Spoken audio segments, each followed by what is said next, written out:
Lishana Tova.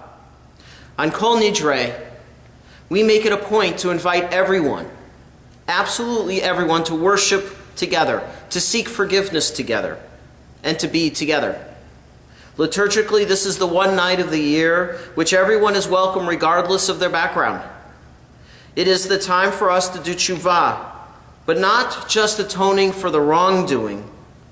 This is the time we translate tshuva as turning, as going in a different direction. But will we really go in a different direction?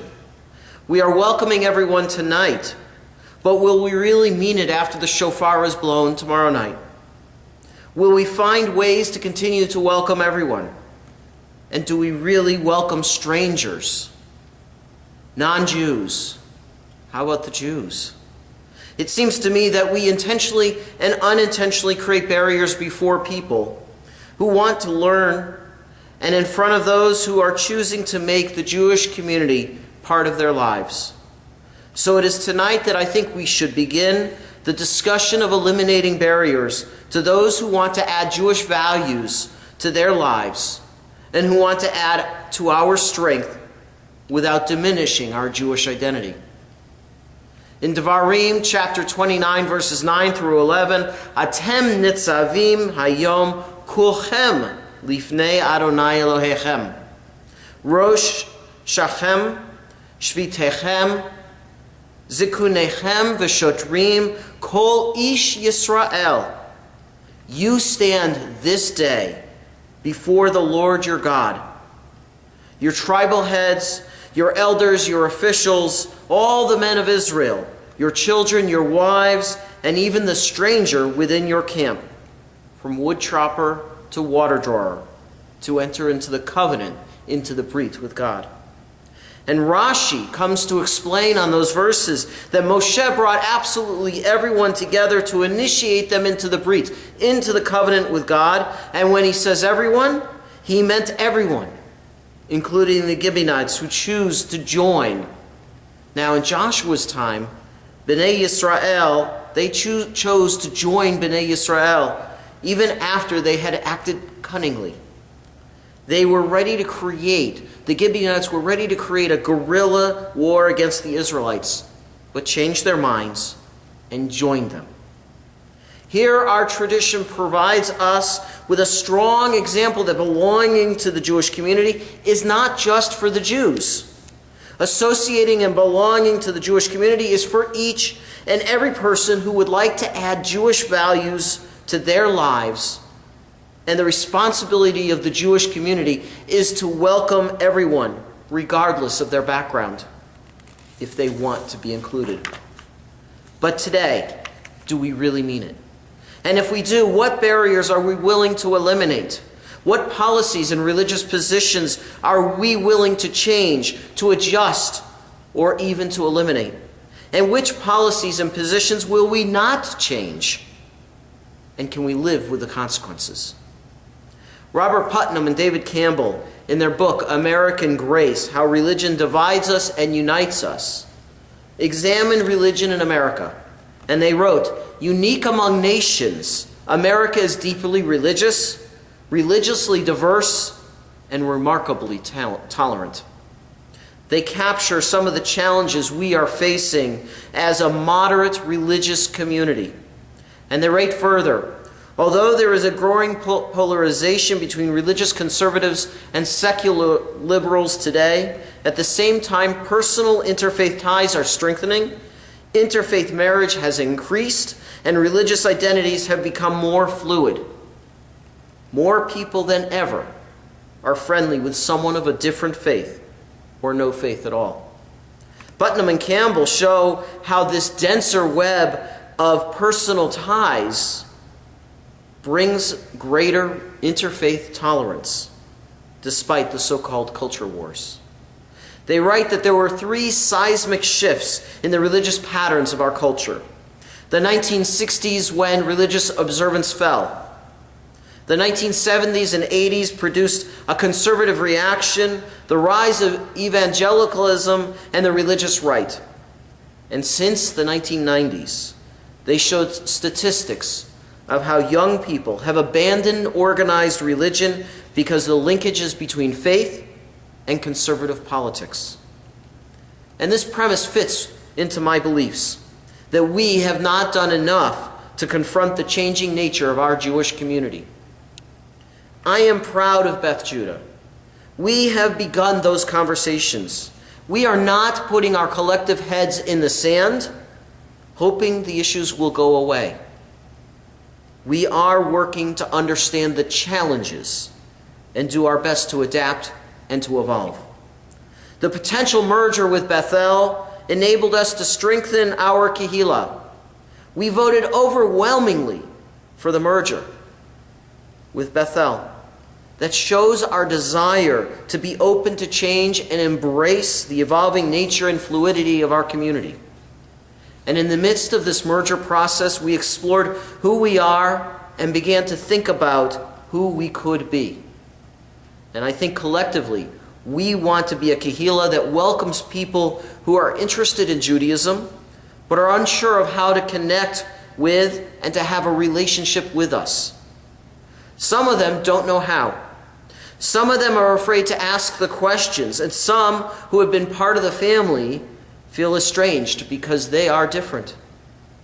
I hope that as a Kehillah, we should encourage and will encourage people to include stronger Jewish content, cultures, and beliefs, and faith in their lives, because it will help transform their lives even just a little bit.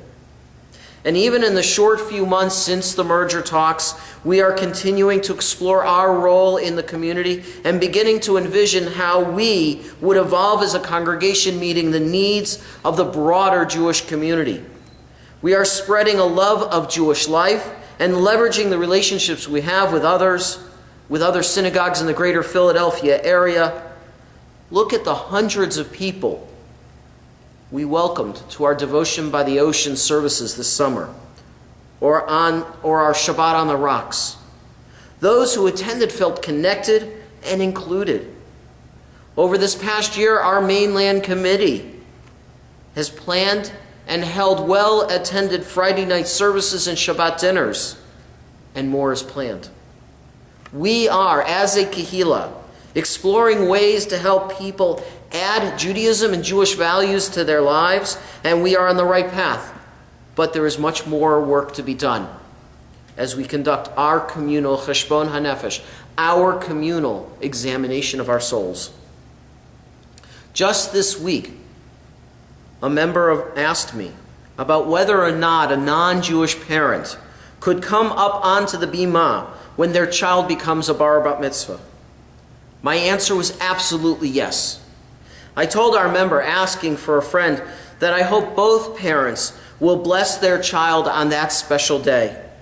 One way for us to become more welcoming and engaging with our families is to ensure that they know our policies and our programs. We are working to include all members of our community as best as we can within the parameters of our Jewish community and Jewish belief. A couple of years ago, an interfaith family came to me. Their child was about to become a bat mitzvah, and they knew that I invited both parents to bless their child and to be involved at that time. But at that time, we did not allow the non-Jewish parent to come up when the spouse had an aliyah to the Torah. And we followed a process of discussion with the ritual committee, and today the non-Jewish parent is welcome to stand with his or her spouse when they have an aliyah to the Torah during their child's bar bat mitzvah. This example fully illustrates a thought-through process, beginning with a family raising the question, our ritual committee and our clergy together having a thoughtful and sensitive conversation of how we do to best serve the needs of our families as the family explores their own involvement in Judaism and then follows through. In the conversation and the exploration, it became clear that a strong value was to ensure that a non-Jewish parent raising their child as a Jew could participate without violating Jewish law. And from a religious standpoint, The halakha, the Jewish law, does not prohibit a non-Jewish person from standing on the bima while someone else has an aliyah to the Torah. The same is true for a baby naming and other life cycle events. How do we create a balance between familial needs and religious belief and maintain a sense of inclusiveness so we can honor those who choose to be part of our Jewish community? Perhaps we have to ask, and they have to be willing to enter into the conversation about how we honor and include those who make the Jewish community their faith home. We have a diverse and varied community. There are families and singles. There are young and there are old. There are those who know Hebrew and those who don't. Every person who chooses to make the Jewish community their home, their faith community, must feel welcome and included, and able to be comfortable accessing Jewish content and culture. Last year, several individuals commented to me that Hanukkah is not the same without children. They lack the motivation. They themselves lack the motivation to light Hanukkah candles by themselves, and sometimes don't even fulfill that mitzvah because they feel awkward or funny about doing it all by themselves. I empathize with these people. This past summer, Sharon and I had a few days where we were home and our kids were at USY encampment. And it was strange to celebrate Shabbat by ourselves. Even more so, I would think it is lighting Hanukkah candles. If we are creating a kihila of people who care for one another and a community who wants to be together with one another, then I would like to challenge members of our congregation to create a Hanukkah candle lighting club this year. Just as the USYers have turkey trot and get together and will light the first candle together in the region Erev Thanksgiving, who will organize the same thing within our congregation and ensure that everyone is part of the community and feels included? That's an easy fix of an important concern. But a Hanukkah lighting club is not the solution alone. We should explore ways to help people build strong relationships so they know that in times of celebration and sorrow, they have people they can depend upon. We need to find ways of translating Judaism for each of us. Not too long ago, a member asked me if our synagogue, if our kehillah could adapt and change in ways that he as a Jew felt we should to reflect the changing nature of our community. I believe that conservative Judaism is more than a movement. It's an idea. It's an idea that brings together our rich traditions and our modern ideas with a healthy dose of heated discussion like the rabbis of old. Sometimes heated, sometimes tense, but in the end they found solutions for their time. They found solutions that worked for them, and we can do the same today. We are uniquely situated to explore the limits of the Jewish community and adapt for the present and future needs of our broad understanding of the Jewish community. But today, do we really mean that? And if we do, again, what barriers are we willing to eliminate? What policies and religious positions are we willing to change, adjust, or get rid of? And which will we not change? And can we live with those consequences? My colleague, Rabbi Elliot Cosgrove of the Park Avenue Synagogue in New York City, has a radical idea. While he has not yet changed the status quo, he remarks that perhaps we should handle those who wish to convert to Judaism differently than we currently do. You see, traditionally, when someone comes to us to convert, we should turn them away 3 times to see if they really, truly desirous of becoming Jewish. Today, we don't turn anyone away. Instead, we insist that they study from several months to several years before we take them to a Beit Din, to a Jewish court, where they are asked yet more questions, and until finally they go to the mikveh, where they officially become Jewish. This process of initiation may ensure that we have even more righteous converts. But as Rabbi Cosgrove argues, we may have the process backwards. Instead, perhaps we should consider converting them first and then inviting them to learn about their newfound faith. To my knowledge, no one has embraced this idea. But who says that this is not a better way of welcoming those who are choosing to be Jewish, either on their own or because after conversation with their spouse, perhaps it will strengthen their families? Where do we start? Where do we start as a Kehillah? Well, Beth Judah's mission statement says, we are a conservative synagogue, a conservative congregation committed to building a caring and dynamic community dedicated to living a meaningful Jewish life. What does that mean? To begin with, at Beth Judah, we send newly engaged couples a note wishing them congratulations and offering to help them in any way with their weddings. We publish mazel tovs for every single newly engaged couple. I offer to sit with couples and discuss how religion may affect their lives, even though I can't and won't officiate at their interfaith wedding. In this changing culture and society, more than ever I am convinced that ideally marrying someone of the same faith is important. Our personal childhood memories are similar. They play a strong part in how we raise our own families, and they determine our family customs. And when two Jewish people marry, they have a shared religious background with some of the same family traditions, which create a strong foundation for their family. When someone converts to Judaism, they are creating that shared foundation with their spouse, thus strengthening their relationship. Interfaith families, kol hakavod, have to work harder at creating a strong foundation because they may have grown up in the same town, may have attended the same college. They still have memories of celebrating different holidays. And those memories play out when they have children. I love it when Sharon and I tell our children about our experiences of celebrating Hanukkah as children. It's a connection to our past and strengthens our future. Now, I want to be clear. I know many interfaith couples who have strong, loving, nurturing relationships, but I know they have to work harder because they don't have those shared familial memories.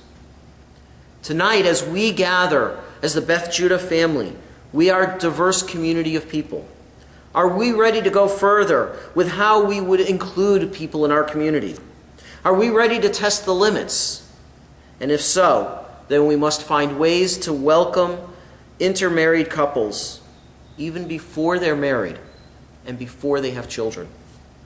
Because once married and with children, how do we engage them in our community and nurture them in a way that they will add Jewish values to their lives and continue to respect the faith of the non-Jewish family member of the family? And most of all, we need to think about what truly makes a Jewish family and a Jewish home. At one time, that was easy. Today, that is no longer the case because Jewish families have different variables. Some are two Jewish parents, mother and father. Others have two mothers. Others have two fathers. Some are blended families and some are single-parent families. A Jewish home is one that contains Jewish content, Jewish culture, and actively works to create Jewish identity. Are we ready to strongly encourage people to make that commitment? Are we ready to help every family do so, even if they don't live the same kind of Jewish life we do, or even think they should? As the rabbi, I'm ready. I'm ready for the conversations. I'm ready to be pushed intellectually and emotionally. Let's move forward together. But we have to remember that at the end of the day, there will be issues and there will be moments that we agree to disagree and yet remain in dialogue and conversation, even if the answers we find are not to our liking, but make sense for the present and future growth of the Jewish community. On Rosh Hashanah, I spoke of two of the three elements found in the religious poem Unatan HaTokef. They will transform the harshness of our destiny.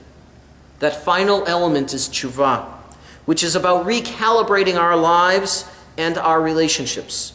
Personally, we have an opportunity to change direction, to do something different.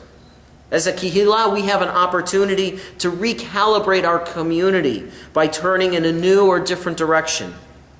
I hope that you will join me in the quest of creating a stronger future by transforming the destiny of our Jewish community. L'shana tova, gamar chatima tova. May all of us have a sweet and a happy new year, and may we be sealed in the book of life for a good year.